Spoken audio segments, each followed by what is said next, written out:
Évangile de Jésus-Christ selon saint Matthieu. En ce temps-là, Jésus disait à ses disciples : « Ce que vous faites pour devenir des justes, évitez de l'accomplir devant les hommes pour vous faire remarquer. Sinon, il n'y a pas de récompense pour vous auprès de votre Père qui est aux cieux. Ainsi, quand tu fais l'aumône, ne fais pas sonner la trompette devant toi, comme les hypocrites qui se donnent en spectacle dans les synagogues et dans les rues, pour obtenir la gloire qui vient des hommes.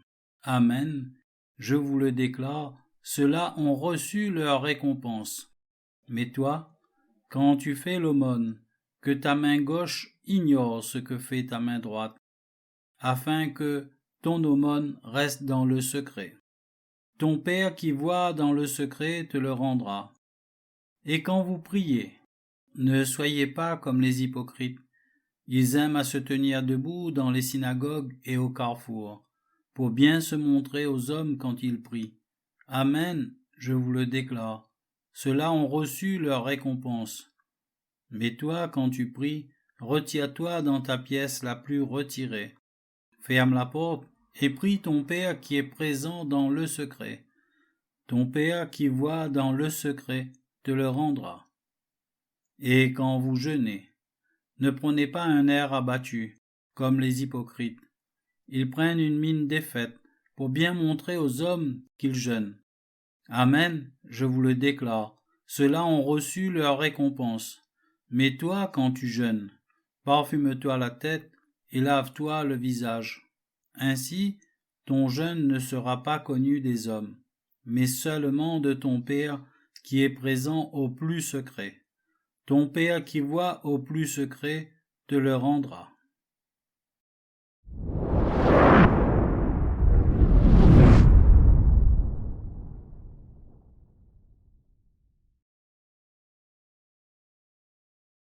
Le Livre du ciel, tome 32, 15 juin 1933. Tu dois savoir que je ne considère pas l'action externe de la créature, mais l'intention qui forme la vie de l'action et qui est comme l'âme de l'action, et devient comme le voile de l'intention. Il en est comme de l'âme avec le corps. Ce n'est pas le corps qui pense, parle, bat, travaille et marche, mais l'âme, qui donne vie à la pensée, la parole, le mouvement, de sorte que le corps est le voile de l'âme. En la couvrant, il s'en fait le porteur, mais la partie vitale, l'action, le pas, vient de l'âme. Telle est l'intention, vie véritable des actions. Or, si tu appelles ma divine volonté comme vie de ton esprit, battement de ton cœur, action de tes mains, etc., tu formeras la vie de l'intelligence, de ma volonté dans ton esprit, la vie de ces actions dans tes mains, son pas divin dans tes pieds, de telle sorte que tout ce que tu feras servira de voile à la vie divine qu'avec ton intention tu as formée dans l'intérieur de tes actes. Mais quelle est cette intention ?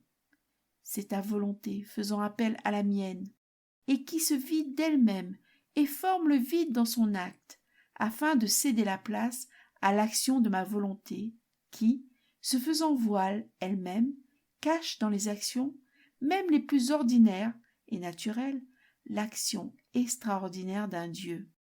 Si bien que de l'extérieur, on ne voit que des actions communes, mais que si l'on note le voile du vouloir humain, on y trouve la vertu opérante de l'action divine.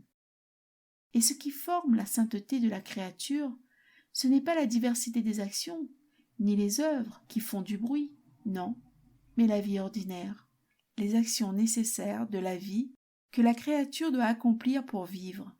Toutes ces actions sont les voiles qui cachent notre volonté, et elles se transforment en un champ d'action, où Dieu lui-même s'abaisse, afin de devenir lui-même acteur de ces actions divines. Et tout comme le corps voile l'âme, la volonté humaine voile Dieu. Elle le cache et forme au moyen des actions ordinaires la chaîne des actions extraordinaires de Dieu dans l'âme.